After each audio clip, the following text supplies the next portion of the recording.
Da starter vi opp. Og det vi skal gjøre i dag, det er at vi skal snakke om kapittel 29, stort sett. Men før vi kommer så langt, så har jeg noen kommentarer til siste øving. For den virker som det er mange som lurte på ting på det. Først bare en liten kommentar til oppgave 1a. Den med speilet som så slik ut. Omtrent. Slike speil, det bruker man... Det går også an å lage 3D-varianten av slike speil, da, der du har 3 speil på en måte, som står med innbyrdes vinkel 90 grader, så det blir som om du kapper hjørnet av en pappeske, og så kler den med speil på innsida. Og hvis man knuser en sånn hardplast refleksbrikke, så ser man at den inneholder omtrent noe sånt, da, laget av plastikk. Og en sånn ting har man også plassert på månen. Eller egentlig tror jeg man har plassert opp til flere på månen. Så rett og slett en plate med masse sånn speil med innbyrdes vinkel 90 grader. Og det her bruker man til å måle avstanden til månen veldig nøyaktig. Så man sender en laser på denne speilet, så kommer det tilbake igjen i samme retning. Og så regner man ut tida det tok, eller man måler tida det tok, og så regner man ut avstanden til månen. Så det har vi drevet på med siden første gang folk var på månen i 1969. Ok. Den andre oppgaven som jeg tenkte skulle kommentere, det var den her med vanndråpen.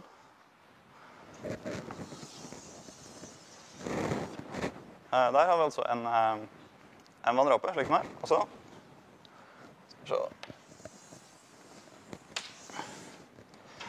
sa jeg at det kom lys inn mot vanndråpen her. I en eller annen avstand fra sentrum på den måten her. Og så skal man regne ut hvilken retning dette lyset kom ut av vanndråpen med. Det blir ganske mange vinkler å forholde seg til i denne oppgaven her. Men det første man må gjøre er å regne ut. Hvis vi tegner opp innfallsloddet i det punktet der lysstrålen treffer vanndråpen, så regner vi ut innfallsvinkelen der. Og så blir lyset brutt inn slik. Og da finner vi brytningsvinkel. Med Snells lov, sånn som vi har gjort. Og det som har skjedd her da, hvis vi tegner linja fortsatt rett frem sånn, så det som har skjedd er egentlig at lyset har blitt avbøyd en eller annen vinkel som vi kan kalle Φ 1. Og den kan vi regne ut. Hele den vinkelen der, slik, den er like stor som den vinkelen der, fordi det er rett linje, og det er rett linje. Nei, ja, det er rett linje. Så det betyr at den vinkelen der, Φ 1, den er lik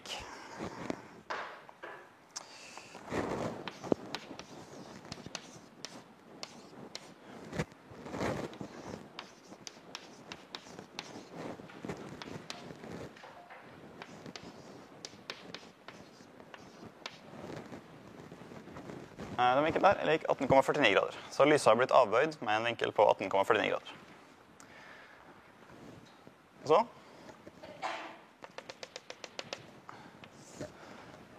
vil lyset gå videre og treffe borti der.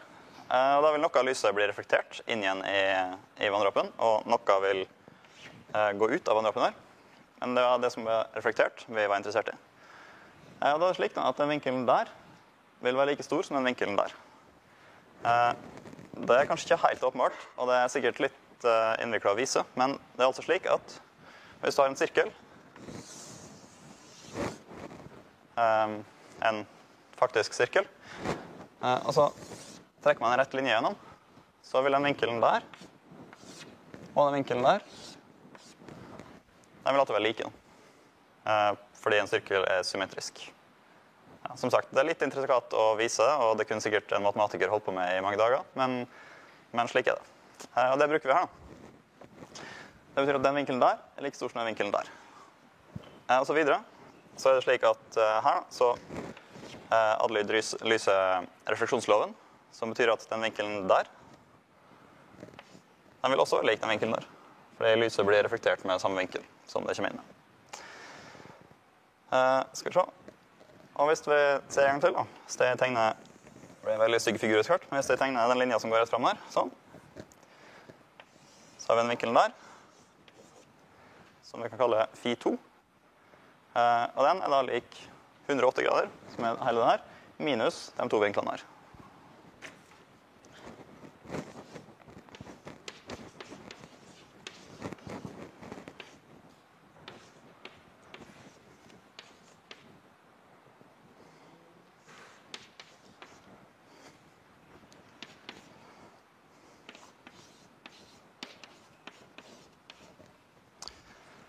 Så en vinkel der er lik 100,56 grader.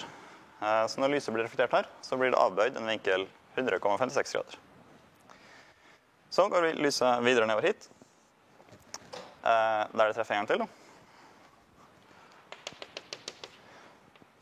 Og da går noe av det lyset ut av vanndråpen med en vinkel her. Den vinkelen blir den samme som den vinkelen der. Skal vi se, den var 58,21 grader. Skal vi se, den vinkelen her er også 58,21 grader. Men det er ikke så interessant å finne det, fordi det sier oss liksom ingenting om retningen på lyset. Eller det sier noe om retningen på lyset i forhold til et eller annet punkt på sirkelen. Men når vi ikke vet hvor det punktet er, så sier det oss egentlig ingenting. Så hvis jeg gjør akkurat det samme, en gang til, da ser vi at lyset det blir avbøyd med den vinkelen der. Og den vinkelen vil være den samme som den her.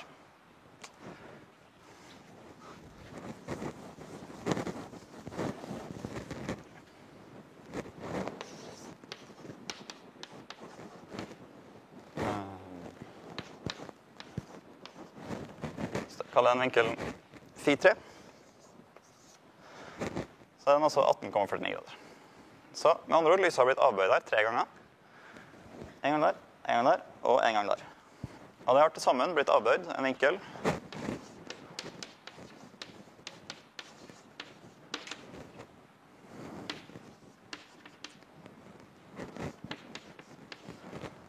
eh, 137,54 grader.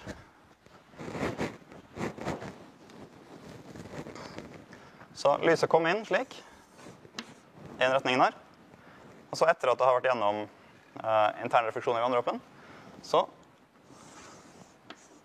har det den vinkelen der. Og den vinkelen der er 137,54 grader. Det betyr at den vinkelen her er da 180 minus det, som blir 42,46 grader. Så hvis man oppgir en av disse her, så har man funnet ut på en måte hvor mye lyset blir avbøyd av dette her. Som var poenget med oppgaven. Det var kanskje en litt lang oppgave. I fjor var den enda verre, for da ba jeg om å regne det akkurat samme for blått lys også. Så droppet jeg den biten i år, da. Men den var kanskje fortsatt litt stor. Ja. Skal vi se.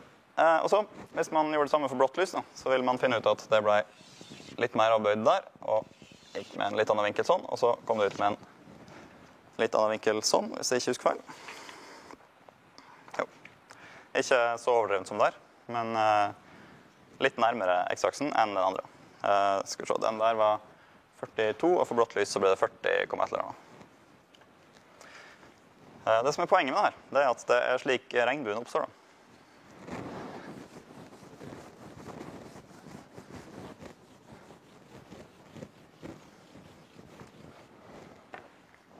Så.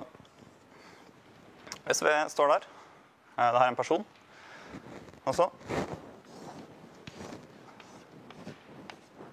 kommer lys fra sola bakfra. Og lyset fra sola det kommer stort sett parallelt inn, siden sola er så langt borte.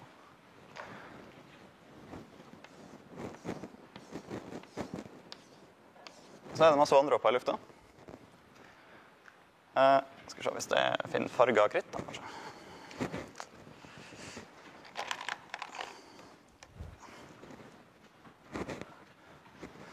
Så er det altså slik at rødt lys som treffer en vanndråpe blir avbøyd en eller annen vinkel.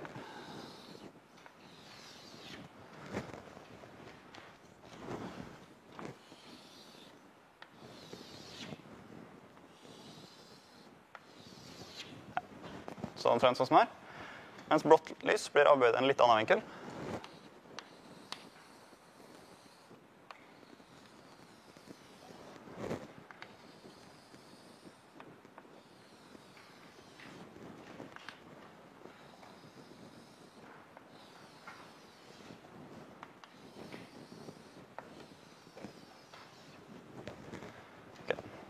Det ble potensielt en veldig uoversiktlig figur, men hvis vi tegner opp det som poenget da,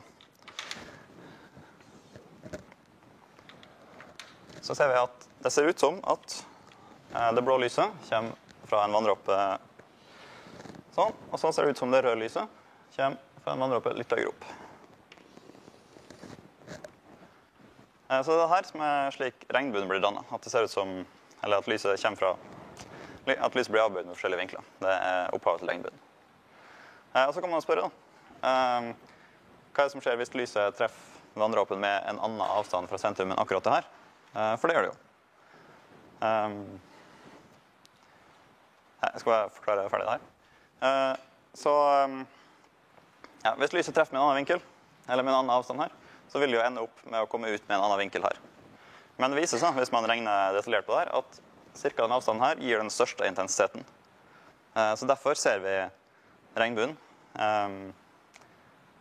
når lyset blir avbøyd med omtrentlig den vinkelen der. Så hvis man virkelig ivrig, så kan man måle vinkelen neste gang man ser en regnbue. At man sikter langs en gradskive eller et eller annet sånt. Og da skal man finne at vinkelen fra det ene punktet på regnbuen der borte og bort dit skal bli det dobbelte av det der. Og det skal alltid stemme. Alle ganger man ser en regnbue. Ja, du hadde et spørsmål? Ja, du ser den egentlig som en sirkel. Fordi... Ja, ok. Du ser, altså, hvis vi...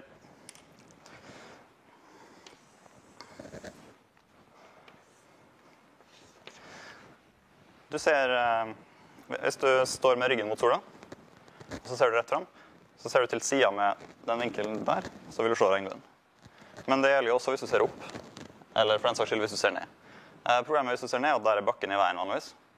Men hvis du står på en fjelltopp, en litt sånn spiss fjelltopp, så kan du se at regnbuen begynner å nærme seg en sirkel. Og hvis du er i et fly eller en hangglider eller et eller annet tilsvarende, så vil du se at regnbuen er en sirkel. Ja. Ok?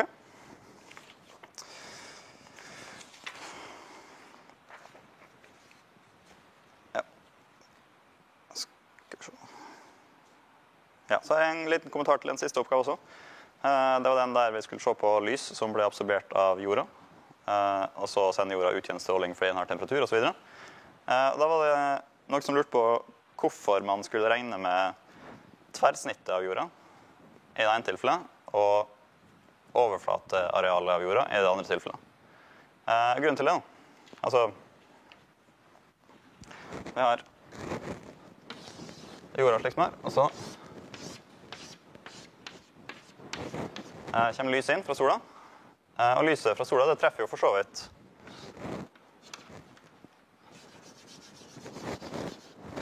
halvparten av jorda, og en halvkule den har jo overflateareal 2 pi r i andre, så hvorfor skal man ikke regne med det arealet? Grunnen til det er at hvis du har en lampe i taket og så holder opp en ball, så vil du se at den kaster en skygge, og den skyggen den har ja, den er jo rund, som en sirkel, og den har areal lik pi r i andre. Så det arealet lyset blir absorbert fra, på en måte. For det er jo det skyggen er, at det lyset som skulle vært der skyggen er, det har blitt absorbert av denne tingen. Og den skyggen har areal pi r i andre, så det er så mye lys som blir absorbert.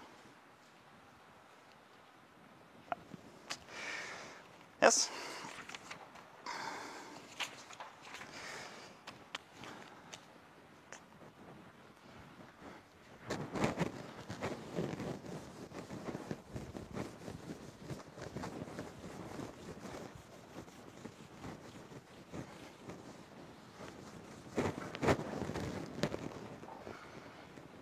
Da skal vi snakke om spektrallinjer, som er det dere har drevet med på labben med lys. Det er vel nesten alle har latt den labben nå.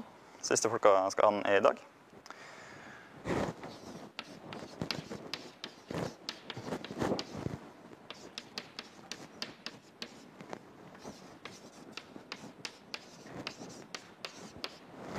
Så kapittel 29, 1-25. Det som er poenget her, det er at det viser seg at hvert grunnstoff, hvis man ser på et rent grunnstoff, er gassform, så kan hvert grunnstoff sende ut eller absorbere lys med visse bestemte bølgelengder. For de av dere som har vært på laben allerede, så har dere sett det her. Dere har en sånn lampe som inneholder en eller annen gass, for eksempel hydrogen. Og så splitter man opp lyset sånn at man ser de ulike fargene, og da ser du at det lyset består av 3-4 linjer med klart adskilte farger.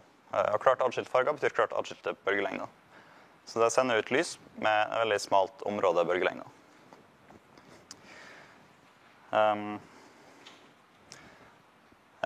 Og det viser altså at lyset som sendes ut, hvilke bølgelengder det består av, det er unikt for hvert grunnstoff. Det å bruke den teknikken her til å finne ut hvilke stoffer man har å gjøre med, kalles spektroskopi. Fordi man ser på spektrum. Og man oppdaget her forholdsvis tidlig at grunnstoffene hadde denne egenskapen, men man ante ikke hvorfor. For eksempel helium ble oppdaget på den måten her, før man fant det på jorda. Så man på lys fra sola, og så man noen absorpsjonslinjer som man ikke kjente igjen i et stoff på jorda, og antok at det måtte være et nytt stoff. Så viste det seg senere å være helium. Men man ante jo ikke hvorfor det var slik. Så. Ups.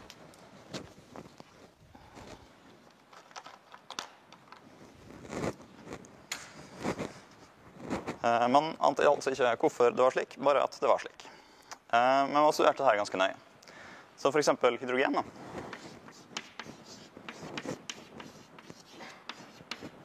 Det har en såkalt serie med ulike farger som kalles Balmer-serien.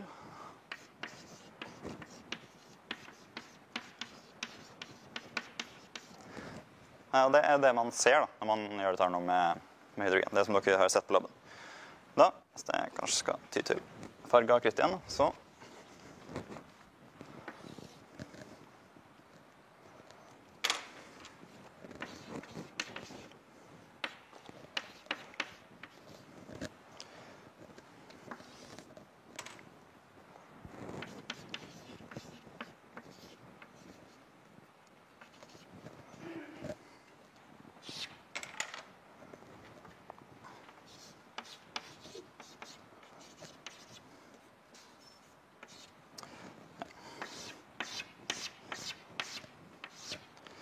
hvis man splitter opp spektret til hydrogen, så får man noe som ser omtrent slik ut. Der man har en rød linje, så har man en blå linje, eller egentlig en mer turkis linje, og så har man en her som er mer blå, og så får man etter hvert masse linjer her som er veldig utydelige og veldig svake. Og de har bølgelengder som skrev opp her, og disse her, de ligger tettere og tettere og tettere. Det som er poenget her da, det er at han her fyren, som heter Balmer, antagelig, oppdaget at han kunne skrive opp en formel for disse bølgelengdene.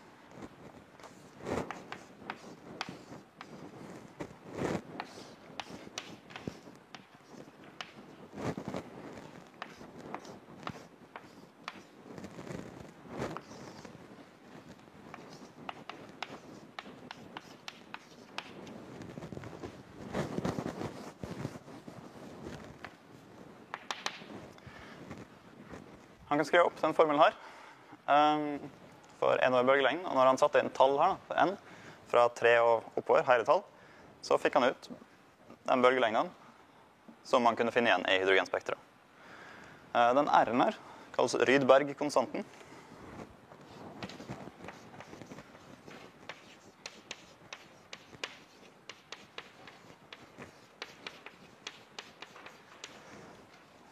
Og den er lik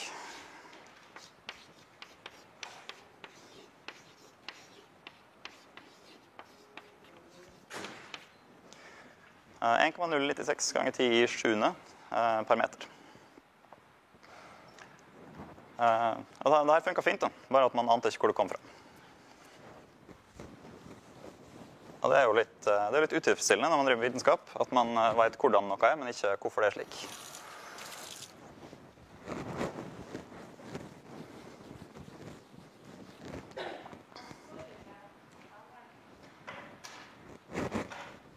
Der står det 2 i andre, altså 4. Men det står 2 i andre av historiske årsaker. Og der står det n i andre. Og n kan være et heltall som er større, eller 3 eller større. Så dette er altså formelen som gir oss alle bølgelengdene i Balmer-serien i hydrogen. Så da, det er en annen fyr som heter Lyman, som oppdaget Lyman-serien.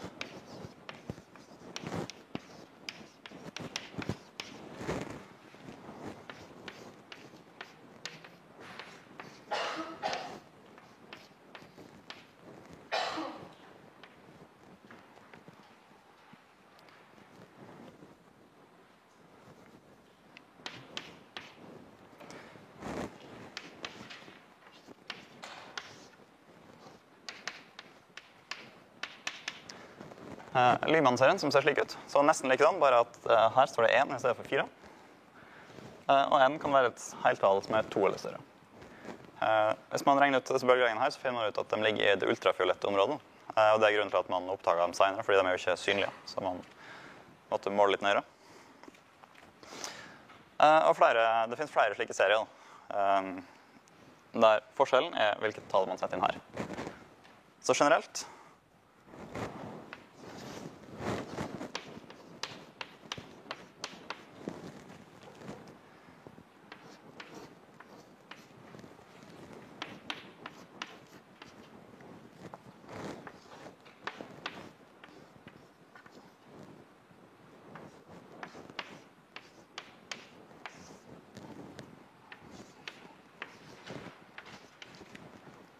så finner man bølgelengdene i lys som er sendt ut fra hydrogen, fra en formel her.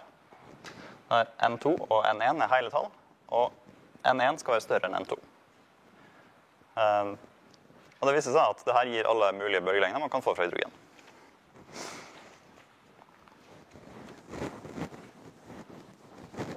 Da lurte man naturligvis på hvorfor det var slik.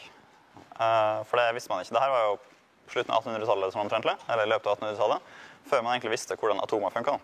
Så man hadde jo ikke atommodellen, liksom. Men den her, blant annet, førte til at vi fikk atommodellen. Og den første som prøvde som en, eller kanskje ikke den første, men i hvert fall Thomson.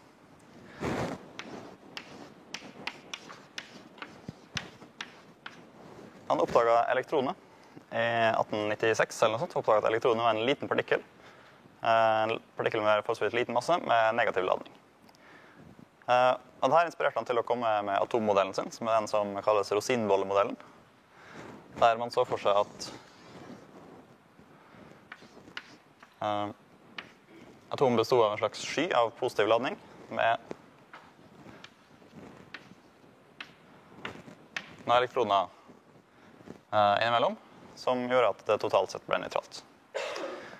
Og så tenkte han seg at disse elektronene her, de ville i utgangspunktet være i ro, men hvis de fikk tilført energi, så kunne de kanskje vibrere rundt disse likevektsposisjonene sine.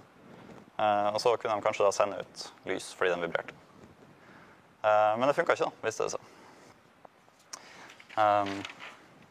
Blant annet, så ville, hvis man brukte den modellen her, så ville hydrogen bare ha ett elektron i midten. Og da kunne det egentlig bare vibrere på en måte, så det er ingen grunn til at det skulle kunne sende ut alle frekvensene der. Så den modellen funker ikke. Så, ja. Den kalles rosinbollemodellen, fordi elektronene på en måte ser ut som rosiner i en bolle.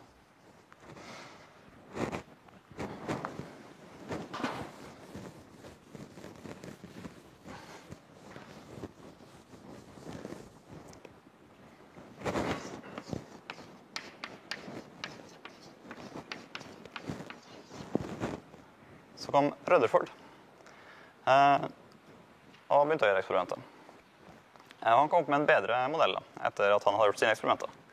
Det han gjorde, det var at han hadde en tynn metallfilm av gull. Og så sendte han alfapartikler inn mot denne metallfilmen. Alfapartikler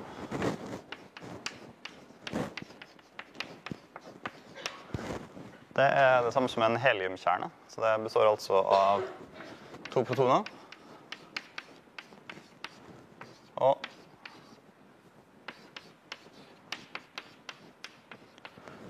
2 nøytroner. Så det er med andre ord en positivt ladet partikkel. Den har ladning pluss 2e. Og de sendte den inn mot denne tynne gullfilmen. Og det som skjedde da, det var at mesteparten av disse her alfapartiklene gikk bare rett igjennom. Men noen veldig få ble avbøyd, og de ble avbøyd til dels ganske mye. Han hadde forventet at de bare skulle gå rett gjennom alle sammen.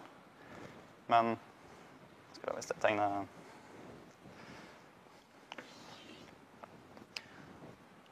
Hvis vi tegner en atomkjerne her,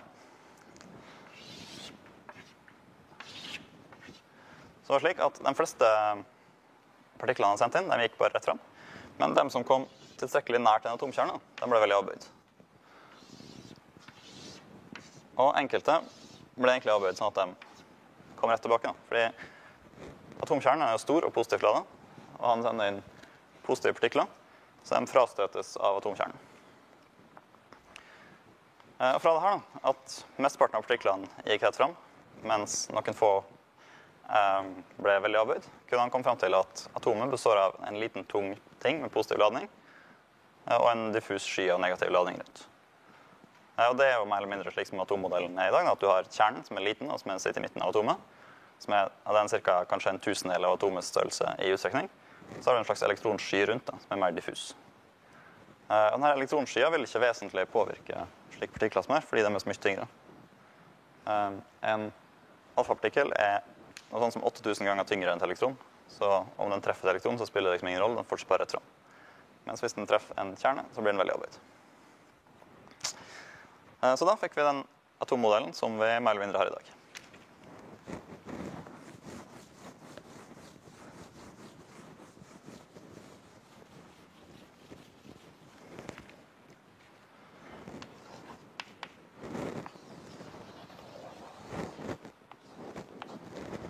Så i den atommodellen så ser hydrogenatomet altså slik ut. Det er en kjerne, og så er det et elektron som går i bane rundt. Den modellen her har egentlig også et problem nå. Problemet med den modellen her er at det elektronet her, det beveger seg jo i en sirkelbane, hvis man tenker klassisk og rett frem på det. Og da er det slik at bevegelse i sirkelbanen, det er akselerert bevegelse, som vi har lært. Der akselerasjonen er det der. Men så er det slik at ladning i akselerert bevegelse, den sender ut energi som stråling. Det er det som er prinsippet bak en hvilken som helst antenne, for eksempel. Der setter man på en strøm som går frem og tilbake, så får man akselererte ladninger, og så sender den ut stråling. Og hvis det elektronet skulle sende ut stråling, så ville det jo miste energi, fordi den energien til strålingen måtte jo komme fra elektronet. Og hvis det mister energi, så ville det rimelig fort miste fart, og så ville det bare dette inn i kjernen og forsvinne. Hvis man putter et elektron inn i et proton, så blir det til et nøytron. Og det skjer jo ikke nå, det vet vi, fordi vi observerer jo for eksempel verden rundt oss, som ser ut til å være rimelig stabil. Ja, det her vet man vel kanskje, eller man visste i hvert fall ikke hvorfor det var slik, men man oppdaget, eller man fant ut at den modellen her virket jo rimelig. Så det måtte være et eller annet som gjorde at når elektroner gikk i en slik bane i et atom, så sendte de ikke ut stråling. Her kommer Bohr inn i bildet. Han kom vel ikke akkurat med en løsning, men han sa at det er jo tydeligvis slik. Så han kom med sine postulater.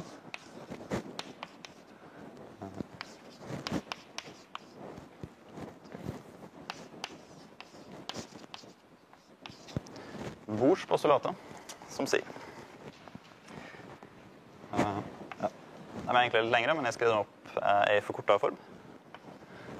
Det første sier at et elektron i et atom, det kan ha visse adskilte energinivå. Det kan ikke ha en hvilken som helst energi, men det kan ha klart adskilte energinivå. Så det er altså det vi kaller kvantiserte.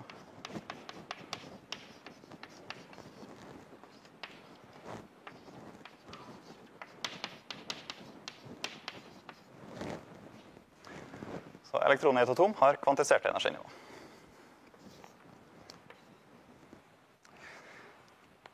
Videre, når det er i et slikt energinivå, så sender det ikke ut stråling, selv om det er i akselerert bevegelse.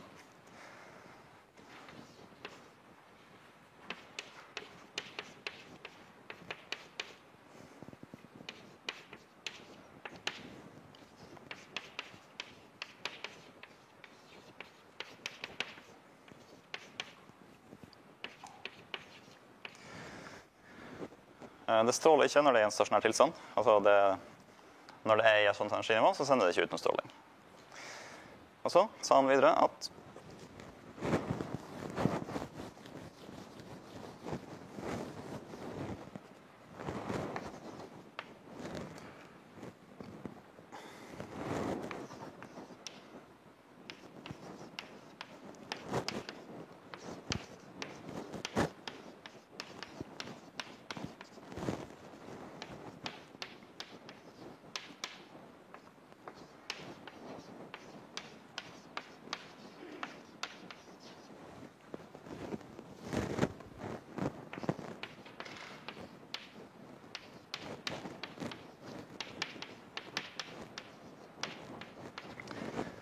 han sa at når et elektron går fra et energinivå til et annet, så vil det sende ut, hvis det går til et med lavere energi, så vil det sende ut overskuddsenergien som stråling.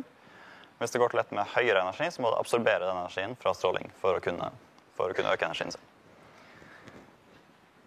Og til slutt, nei, ikke helt til slutt, 4. Han sa at når det her skjer, så sendes det ut, eller absorberes, nøyaktig 1 foton.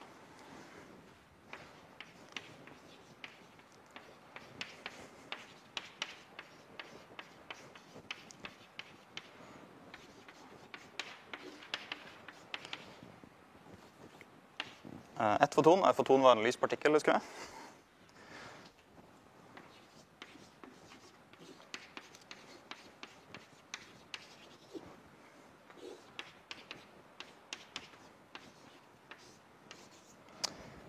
Frekvensen til det lyset som sendes ut, den er forskjellen i energi mellom de to energinivåene, delt på Plancks konstant. Vi husker at energien til et foton var H gang F. Så frekvensen det er altså den energien fotonet får, som er forskjellen fra et energinivå til et annet, delt på Plancks konstant.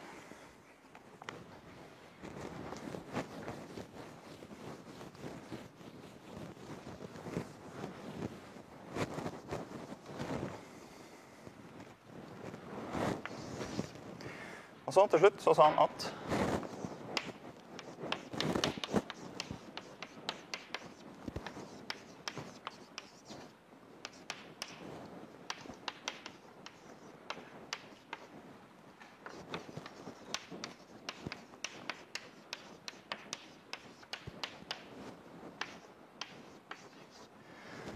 de tillatte energinivåene, de har en egenskap som er at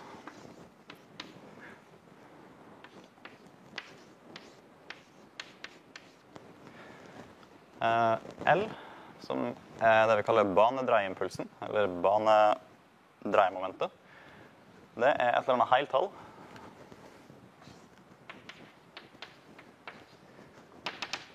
Et eller annet heltall ganger Plancks konstant delt på 2pi. Da må vi vite hva banedreiemomentet er.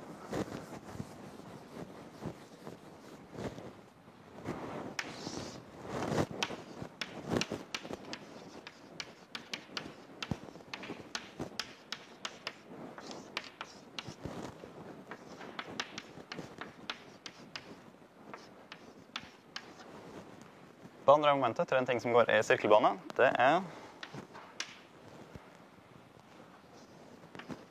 massen til tingen ganger farta ganger radien til sirkelbanen. Og så videre. Det var kanskje ikke Bohr som gjorde, men det viser seg i hvert fall at Plancks konstant den dukker opp veldig ofte delt på 2pi, fordi alt har med sirkler etc. å gjøre. Så derfor fant man opp en kortere måte å skrive det på, som vi kaller H-strek, som er lik H delt på 2pi.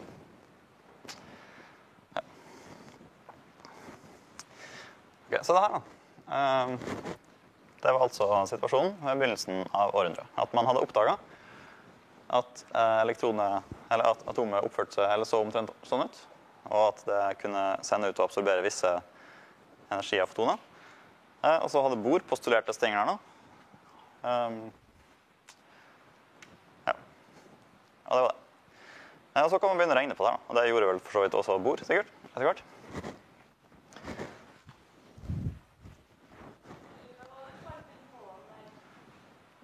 Plancks konstant. H-strek. Ja. Yep. H er Plancks konstant med 6,63 ganger 10 minus 34 joule-sekund. Jeg tror jeg skrev det opp sist. Tror jeg. Hvis det... Nei, jeg tror jeg husker det. Håper jeg husker det riktig.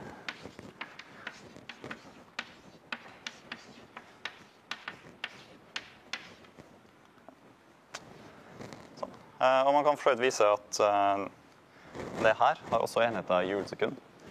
Dette er enheter kilogram, og så har vi meter per sekund, og så har vi meter. Så det er slik at, skal vi se.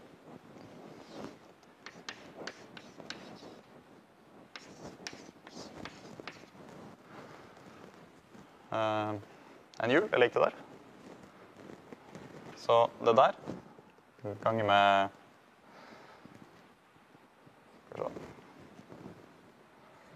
ja, det roter jeg bort her. Ja, man kan vise.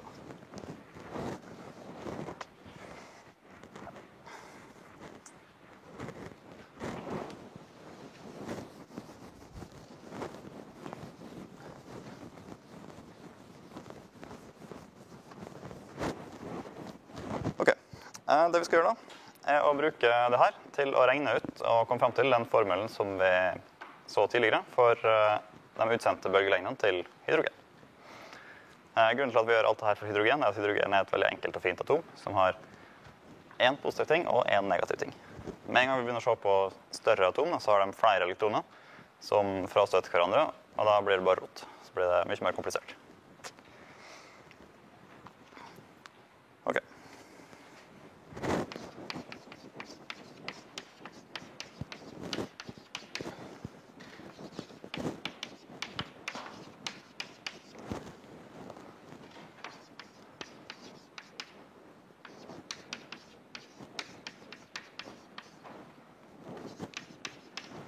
Elektronene går i bane rundt atomkjernen.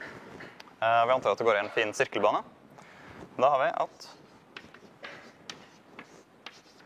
akselerasjonen er V andre delt på R. Og så har vi Newtons andre lov. Og så har vi Coulombs lov, som gir oss krafta mellom elektroner og protoner i midten.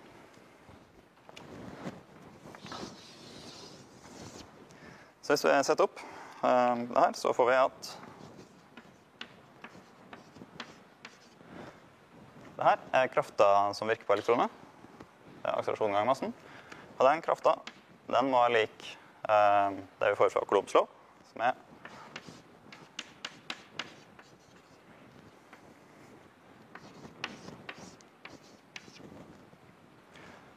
slik.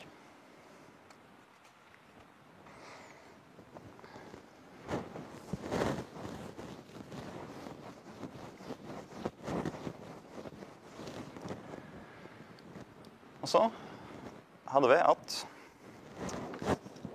L, den er lik det her, og den skulle også være lik n ganger h-strek, der n er et heltall.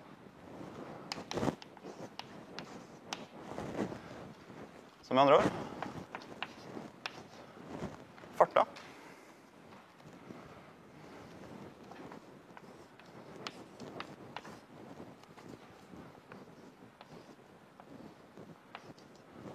farta til et elektron i denne atommodellen, det kan ha den verdien her.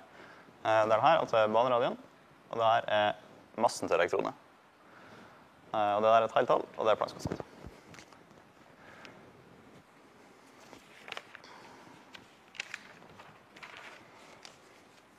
Så vi setter inn det uttrykket her, setter inn V der nå, så får vi at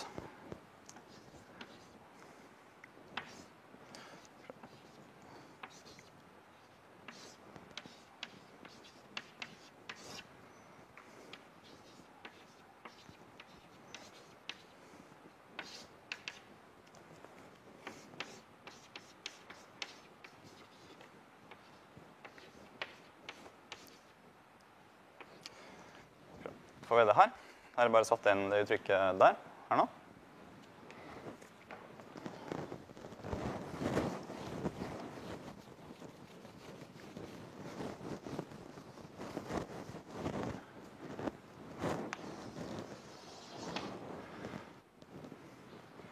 Og hvis vi går videre, så finner vi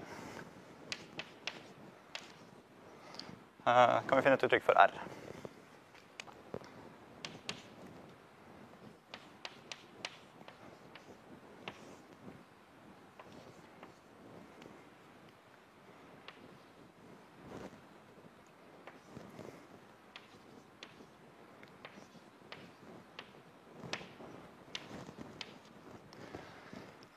Så det her er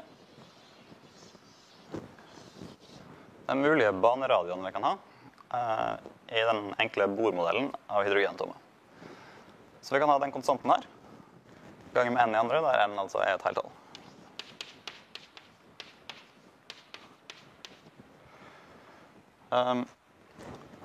Og den radien vi får når vi setter inn n lik 1, det vil altså si diagram her. Det kalles Bohr-radien.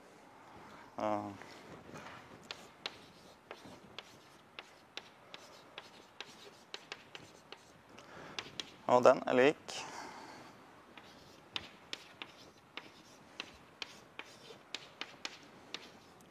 5,29 ganger 10 i minus 11 meter. Så det er omtrentlig størrelsen til et hydrogenatom.